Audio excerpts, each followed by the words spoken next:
जीवन कई बार हमारे समक्ष विकल्प प्रस्तुत करता है।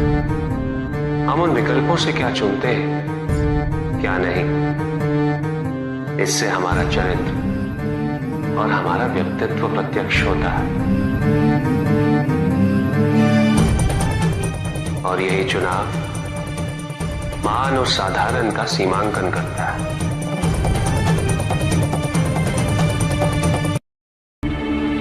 किसी के उत्थान का आधार नहीं बन सकता। उत्थान तो व्यक्तिगत होता, आंतरिक होता। जब किसी समाज में प्रत्येक व्यक्ति इस आंतरिक उत्थान के लिए अग्रसर, तभी समाज में परिवर्तन वास्तविक रूप से संभव है। किसी को यह दुख है कि उसके पास कुछ भी नहीं, और जिसके पास सब कुछ, उसे ये दुख है कि पाने को कुछ शेष नहीं। सुख को हम स्वयं अपने दृष्टिकोण से परिभाषित कर देते हैं, जबकि वास्तविकता इससे भिन्न है। इसलिए आवश्यकता है अनासक्त रहने की। जो अपने स्वार्थ हेतु वनस्पति और जीव जंतुओं का शोषण करे, वो कैसा मनुष्य? जो तुम कर रहे हो वो प्रकृति पर अत्याचार है, और अत्याचारी सदैव अत्याचारी ही होता है। अपनी प्राकृतिक संपदा की रक्षा करना प्रत्येक मनुष्य का उत्तरदायित्व है। शक्तिशाली बनना अत्यंत कठिन है, किंतु उससे भी कठिन होता है शक्तिशाली बने रहना। और इसके लिए आवश्यक है कि हम शक्तियों से प्राप्त हुए उत्तरदायित्व का सम्मान करें।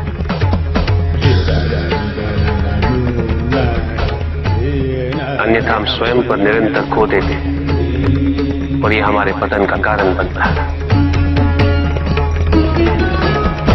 किसी भी व्यक्ति की उन्नति उसकी सहजता से प्रत्यक्ष होती है, ना कि उसके अहंकार से। अहंकार हमें स्वयं की दृष्टि में बड़ा अवश्य बना देता, किंतु दूसरे की दृष्टि में हमारा ओछापन प्रतीत होता है।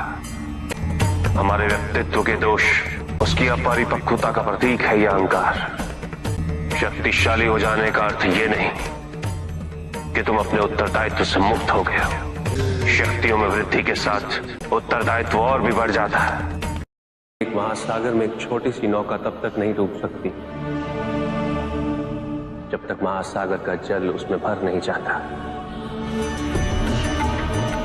उसी प्रकार हमारे बाहर कितना ही दोष क्यों ना हो, हम नकारात्मक सोच वाले व्यक्तियों से घिरे ही क्यों ना हो,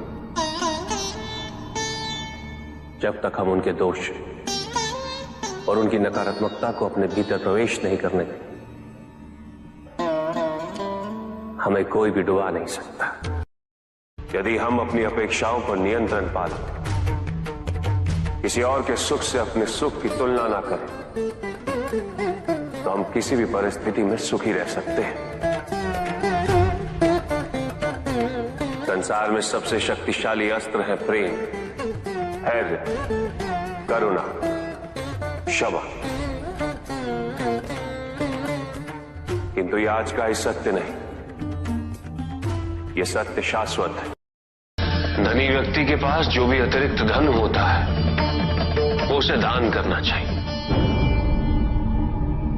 उनके उद्धार के लिए जो अपनी मूल आवश्यकताओं को पूरा नहीं कर सकते।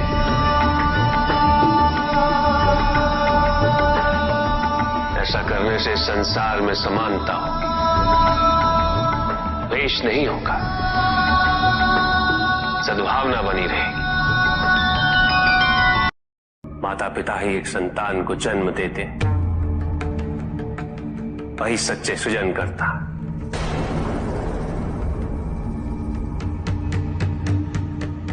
जो अपने माता पिता की निस्वार्थ सेवा करे, जो सच्चे मन से उनकी श्रद्धा रखता है,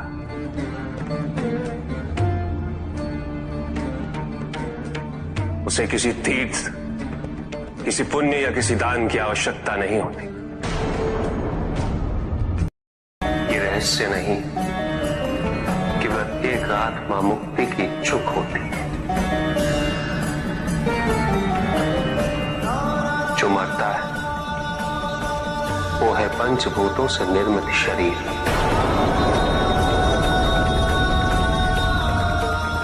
किंतु आत्मा तो अजर है, अमर है।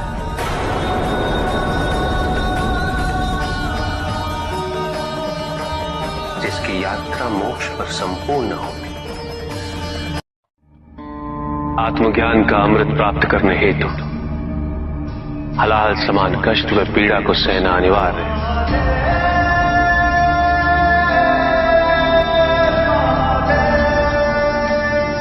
जो मनुष्य से स्वीकार्य नहीं करेगा वो आध्यात्मिक पद तक नहीं पहुंच सकता।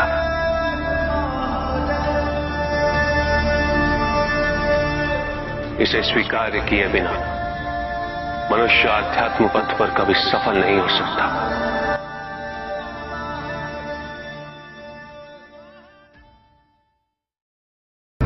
कुछ भी सुनने और समझने के लिए मन का मौन रहना आवश्यक है, किंतु मन मौन रहना नहीं जानता। वो तो निरंतर कुछ ना कुछ कहता रहता, प्रतिपल शब्दों का आक्रमण चलता रहता है मन पर, और यही आक्रमण है जिसके कारण व्यक्ति कभी भी शब्दों के परे नहीं जा पाता।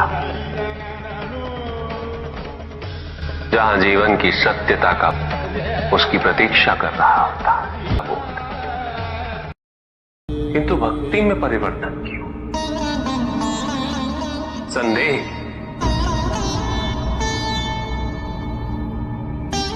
क्योंकि तुम्हारी भक्ति सदैव कुछ ना कुछ पाने की लालसा पे आधारित रहती है। ये भक्ति प्रेम नहीं,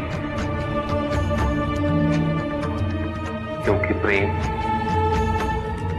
कभी कुछ नहीं मांगता, केवल देता है बिना किसी प्रतिबंध के।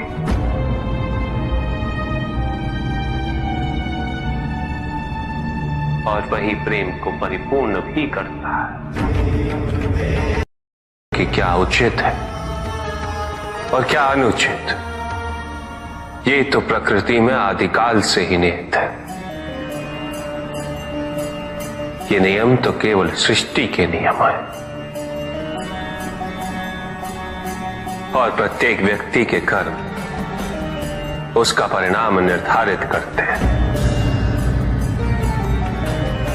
व्यक्ति के अपने कर्म उसके उत्थान या उसके पतन के निर्णायक होते हैं। सुख आंतरिक होता है, संतोष आंतरिक होता है। उन्हें बाहरी तत्वों से रेखांकित और परिभाषित नहीं किया जा सकता, आकार से नहीं पाया जा सकता। आकार के आधार पर केवल अहंकार ही उत्पन्न होता है, क्योंकि आकार से तुलना करने का संदर्भ प्राप्त हो जाता है। यदि तुम्हारा आकार छोटा है तो तुमसे भी छोटा कोई ना कोई अवश्य होगा, और यदि उसी प्रकार तुम विशाल हो तो तुमसे भी विशाल इस संसार में कोई ना कोई अवश्य होगा। इसीलिए शरीर या आकार की तुलना करना कभी भी शाश्वत सुख का आधार नहीं बन सकता। एक संतान तो परमात्मा का ही अंश होती है, इसलिए पुत्र और पुत्री में भेद करना उचित नहीं। किंतु तब भी कुछ व्यक्ति ऐसी मूर्खता कर बैठते क्योंकि वो कन्या की महिमा से अपरिचित है, क्योंकि वो ये समझ ही नहीं पाते कि कन्या का सम्मान करना प्रत्येक व्यक्ति का धर्म है, क्योंकि कन्या जीवनदायिनी है, वो जननी है, और जननी तो केवल सत्कार के योग्य होती है, उपेक्षा की नहीं, उसका तिरस्कार नहीं किया जाता। ना ही स्वर्ग नर्क का उत्थान है और ना ही नर्क स्वर्ग का पतन।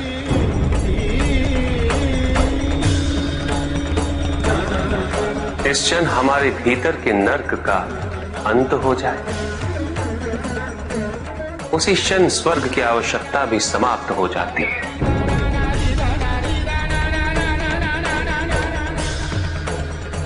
क्योंकि स्वर्ग तो केवल नर्क के कष्ट भोगने वाले का स्वप्न है, अभिलाषा है।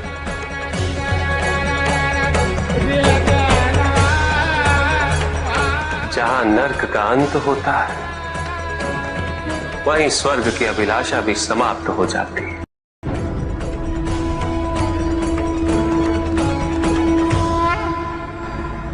और जहां स्वर्ग और नर्क का भेद ही मिट जाए, वही अवस्था मुक्ति, मोक्ष।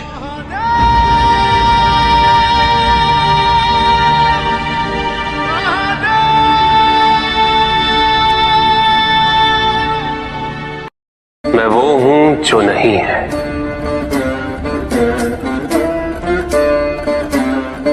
जो नहीं है वो मैं हूं।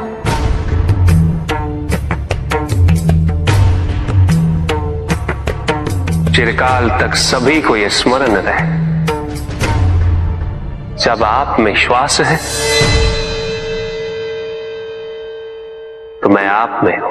देव देव महादेव शिवा, देव देव। और जिस क्षण आप में श्वास नहीं, देव देव तब आप मुझ पे हैं। देव शिवा।